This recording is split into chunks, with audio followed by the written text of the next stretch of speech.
Վերջին օրերի ընթացքում հայկական շոու բիզնեսի ներկայացուցիչների կյանքում տեղի ունեցան մի շարք ցավալի կորուստներ, որոնք հավաքագրել և ներկայացնում է Star News-ը։ Երգչուհի Սիլվա Հակոբյանը կիսվել էր իր մորաքրոջ լուսանկարով և ցավալի լուր հայտնել։ Նա լուսանկարին կից գրել էր. «Գիտեմ, որ հոգիդ հիմա հանգիստ է ու սիրտդ էլ չի ցավում։ Իմ Կատրինա մորաքույր, ննջիր խաղաղ»։ Լիլի Էլբակյանը, Արմեն և Աննա Էլբակյանների տաղանդաշատ դուստրը, իր ինստագրամի սթորի բաժնում ցավալի լուր է հայտնել։ Նա կիսվել է հորեղբոր լուսանկարով, ով խիստ նմանություն ուներ հայրիկին՝ Արմեն Էլբակյանին, և հայտնել նրա մահվան լուրը։ Լիլին գրել է. «Երբեմն կորուստները մեզանից ստանում են մեր մի մասը։ Հորեղբայրս, լույսերի մեջ լինես։ Կհանդիպենք երկնքում։ Հրաշալի մարդ, տաղանդավոր նկարիչ և ընկեր»։ Ծնունդով արցախցի, քննարկվող և սկանդալային երգչուհի Գայա Արզումանյանն իր ինստագրամյան հարթակում հանդես է եկել հրապարակմամբ, մասնավորապես նշելով. «Շտապ, առաջին կարգի դրական արյուն է հարկավոր, խնդրում եմ արձագանքել։ Խնդրում եմ, շատ շտապ, ինձ շատ հարազատ մարդու համար ա»։ Լրագրող, գրող, մոդել և հոգեբան Անի Քոչարի թե անձնական և թե ստեղծագործական կյանքի կողքով անտարբեր անցնելն անհնար է։ Նրա կյանքի դժվարությունները, պայքարող տեսակն ու անկոտրում հոգին շատերի համար վառ օրինակ են դարձել։ Անի Քոչարն իր ինստագրամ հարթակում բավականին ակտիվ է, որտեղ էլ ցավալի լուր էր հայտնել, կիսվելով հետևյալ հրապարակմամբ. «Ոչ մի եկեղեցում աղոթքն այնքան թախանձագին չէ, որքան հիվանդանոցի պատերի ներսում։ Սանե ջան, մեր աղոթքները քեզ հետ էին ու են։ Ննջես խաղաղությամբ, տոկուն աղջիկ»։ Շոումեն հաղորդավար Սամվել Գրիգորյանի դուստրը, երգչուհի Նարէ Գրիգորյանը, իր ինստագրամի էջում ցավալի լուր էր հայտնել։ Նա սթորի բաժնում կիսվել էր լուսանկարով և հրապարակմանակից գրել. «Քեզ միշտ կհիշենք էսպես բարի, ժպտեր ես ու շատ կանացի։ Հոգիդ խաղաղ լինի, հրեշտակ»։ Նշենք, որ Նարէ Գրիգորյանն ամուսնությունից հետո տեղափոխվել է Ամերիկայի Միացյալ Նահանգներ, իսկ Սամվել Գրիգորյանը շարունակում է ապրել Հայաստանում և հայրենիքում ծավալել իր աշխատանքային գործունեությունը։ Նա մասնակցում է նաև տարբեր հարցազրույցների, որոնցից մեկը տեղի է ունեցել «Խոստովանություն» հաղորդաշարի շրջանակներում, և որը ներկայացնում ենք հաջորդիվ։ Սամվելը դպրոցն ավարտելուց հետո չի ծառայել, քանի որ ուներ առողջական խնդիրներ։ «Ծնողներս արեցին ամեն բան, որպեսզի ես չծառայեմ, չեմ ծառայել և դրա փոխարեն աշխատել եմ»։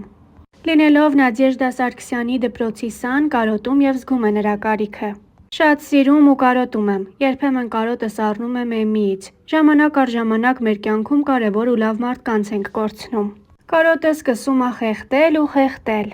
Սամվել Գրիգորյանը խոսեց ընտանիքից. «Շատ արագ ստացվեց ամուսնությունս, 19-20 տարեկան, 21 տարեկանում արդեն պապա էի։ Պատրաստ չէի հոգեբանորեն, որ պետք ա պապա դառնամ, բայց փառք Տիրոջը, ինձ մոտ շատ լավ ստացվեց, որովհետև ընտրությունը լավն էր։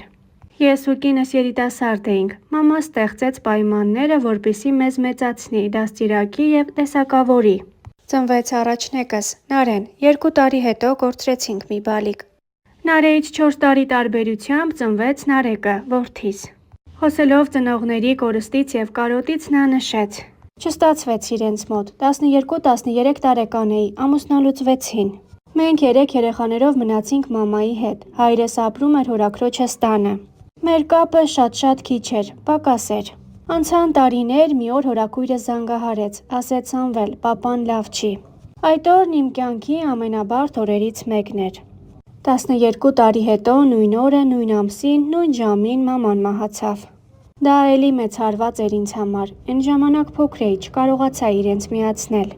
Մահանալուց հետո դա կարողացա անել, Էջմիածնից տեղափոխեցի և մամայի կողքը պապայի գերեզմանը սարքեցի։ Հիմա իրանք միասին են»։ Սամվել Գրիգորյանի կյանքում բեկումնային է եղել հիվանդությունը։ Մեծ դժվարությամբ, բայց համառորեն հաղթահարել է քաղցկեղը։ Ամեն ինչ կապել եմ Աստծո հետ։ Իմ կողքին էին եւ ընտանիքս եւ ընկերներս։ Առաջին հերթին էմոցիոնալ առումով այնպես արեցին, որ ինձ ուժեղ զգամ, ամուր զգամ։ Իսկ դա շատ կարեւոր է, փառք Տիրոջը։ Ուղղություն ստացա։ Լավ կլինիկա Գերմանիայում։ Այդ ընթացքում այնքան վատ բաներ կան, որ սկսում ես պատրաստվել մահվան։ Ինձ սկզբում հիվանդության մասին չէին ասում, էստեղ Հայաստանում։ Գերմանիայում հասկացա, որ դա դատավճիռ չի, բացարձակապես։ Դու ընդամենը պետք է շատ արագ գործողությունները տանես դեպի ապրել։ Ինձ օգնեցին։ Ես այդ ժամանակ չէի աշխատում, այդ աստիճանի գումարներ չէի կարող ինձ թույլ տալ։ Ամեն ինչ արեցին։ Իհարկե հետո վերադարձվեց այդ գումարները,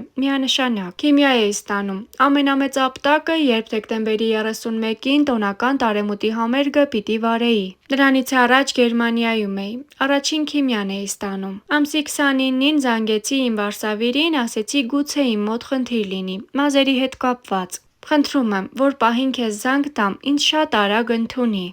Առավոտյան արթնացա, լվացվելուց հասկացա, որ մազերս ամբողջությամբ թափվում են։ Էդ ամենամեծ դեպրեսիան էր, շատ մեծ ստրես էր։ Միանգամից արագ վարսավիրանոց, սափրեցինք գլուխս։ Այդպես ներկայացա համերգին, համերգը վարեցի, լավ անցավ, շատ սիրուն համերգ եղավ։ Երբեք չպետք է ձեռքերը լվանալ ու ասել վերջ։ Մենք ավելի ուժեղ ենք, քան չարը։